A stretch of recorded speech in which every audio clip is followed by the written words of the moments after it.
ada negara-negara tertentu yang menjalankan hukum agama. Apakah itu agama Islam, agama Yahudi, agama suku, dan lain. Dan hukum itu bertolak belakang dengan hukum positif. Yang lagi digaungkan adalah terkait dengan hak asasi manusia.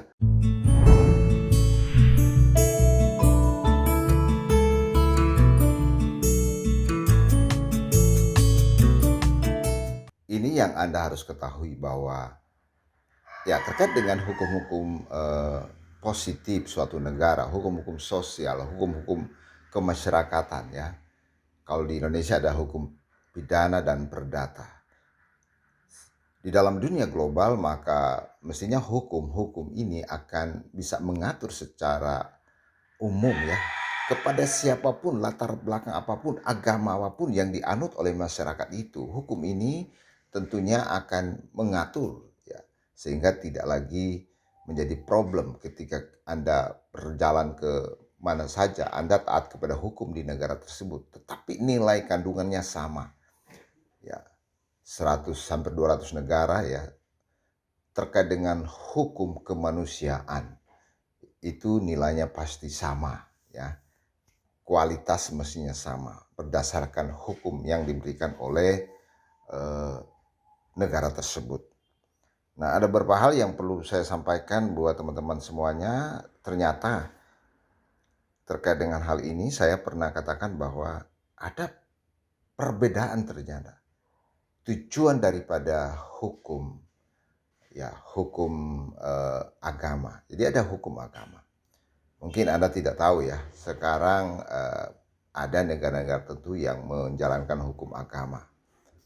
Ya, apakah itu agama Islam, ya, agama Yahudi, ya, kemudian agama suku dan lainnya. Ternyata ada mereka menjalankan hukum-hukum agama. Ya, ini Anda harus ketahui. Dan hukum itu kadangkala itu bertolak belakang dengan hukum positif. Yang lagi digaungkan adalah terkait dengan hak asasi manusia. Perbedaan yang mencolok itu bisa kelihatan dalam suatu negara yang menerapkan hukum agama. Nah, ini dia sangat hukum agama itu sangat strike terhadap masalah hak asasi manusia, kesetaraan gender. Dia tidak begitu memikirkan hal-hal itu ya, hak-hak manusia, hak asasi manusia, kesetaraan gender itu tidak memikirkan ya, hukum itu tidak memikirkan karena mungkin dipengaruhi oleh budaya terbentuknya hukum itu beberapa puluh abad yang lalu. Tetapi hukum negara yang mengutamakan kesetaraan gender, mengutamakan hak asasi manusia, masalah keadilan ini yang harus kita ikuti mestinya. Nah, apa sebenarnya perbedaan antara hukum-hukum yang diberlakukan dalam satu negara yang mengutamakan hak asasi manusia, kesetaraan gender, ya, dan lain sebagainya yang berlaku umum dengan negara-negara mayoritas negara-negara di dunia ini dan hukum agama ya, spesial saya katakan hukum Islam. Apa perbedaannya? Nah, saya akan sampaikan beberapa hal.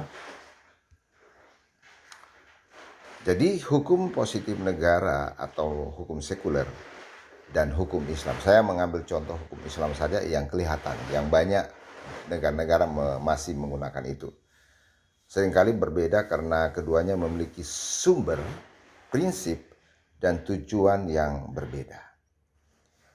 Nah, berikut paling tidak ada empat hal penting. Yang pertama masalah sumber hukum. Hukum positif negara biasanya berdasarkan pada konstitusi ya, dan undang-undang dan peraturan yang dibuat oleh lembaga legislatif dengan mempertimbangkan hal-hal yang berlaku umum di internasional, di mana saja. Berlaku umum ya. Jadi bukan berlaku khusus, berlaku umum. Terkait dengan hak asasi manusia, kesetaraan gender, masalah harta, kekayaan, itu berlaku umum di mana saja. Jadi hukum-hukum itu diberlakukan di mayoritas negara. Sedangkan hukum Islam itu berdasarkan pada Al-Quran, hadis, dan ijtihad ulama. Jadi hukum-hukum itu bisa saja tergantung berdasarkan, dan itu sangat-sangat ini karena itu sangat tradisional. Hukum itu, hukum agama itu diberlakukan dalam perubahan zaman, tetap diberlakukan, sehingga ini menjadi problem kadang-kala dalam masalah hak asasi manusia dan kesetaraan gender, dan masalah eh, masalah pembagian harta dan lain sebagainya. Kemudian terkait dengan prinsip dasar keduanya, hukum positif negara seringkali berfokus pada hak asasi manusia, itu yang saya katakan tadi, kebebasan individu, dan prinsip-prinsip demokrasi. Ini yang penting. Ya, sekali lagi saya katakan, hukum-hukum yang diberlakukan mayoritas negara kita di luar hukum agama itu berdasar prinsip utama adalah hukum positif negara seringkali berfokus pada hak asasi manusia, kebebasan individu, dan prinsip-prinsip demokrasi. Sedangkan hukum Islam berlandaskan pada prinsip-prinsip syariah yang mengatur hubungan manusia dengan Tuhan dan sesama manusia berdasarkan hukum agama, yaitu Islam. Yang saya ambil tadi salah satu hukum Islam. Mungkin ke depan saya akan lihat lagi hukum non-Islam, misalnya contoh hukum agama yang lainnya, atau hukum suku, budaya, ya, dalam suatu negara tertentu. Dan ketiga adalah konteks dan penerapan. Hukum positif negara dibuat untuk diterapkan dalam konteks masyarakat modern.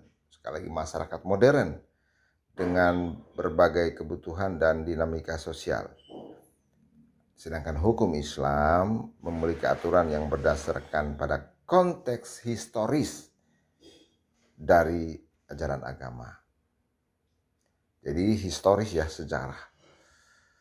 Dan itu saya katakan bahwa dia berdasarkan historis mungkin sekitar 16 abad yang lalu, 15 abad yang lalu diberlakukan sampai saat ini, ya. Sehingga kadang-kala tidak memiliki hal yang relevan dengan kondisi abad sekarang ini. Dan terakhir adalah interpretasi dan fleksibilitas.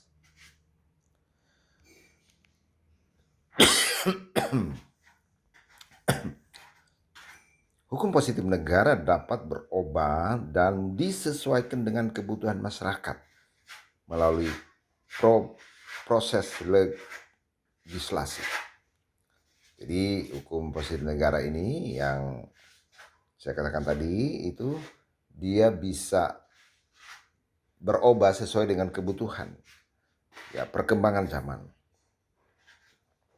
Sedangkan hukum Islam memiliki interpretasi yang berbeda-beda tergantung pada mazhab dan ulama. Jadi seperti itu. Nah, jadi saya tadi katakan bagaimana hukum negara yang mementingkan masalah hak asasi manusia, kemudian kebebasan individu, dan prinsip-prinsip demokrasi yang umum diberlakukan di Indonesia, di semua negara termasuk Indonesia. Itu dari mana sumbernya?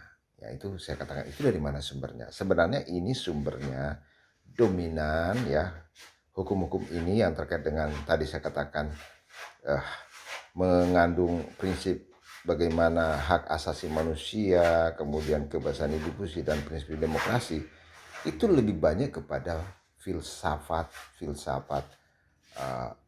Yunani, kemudian yang dikembangkan oleh teologi Kristen mula-mula.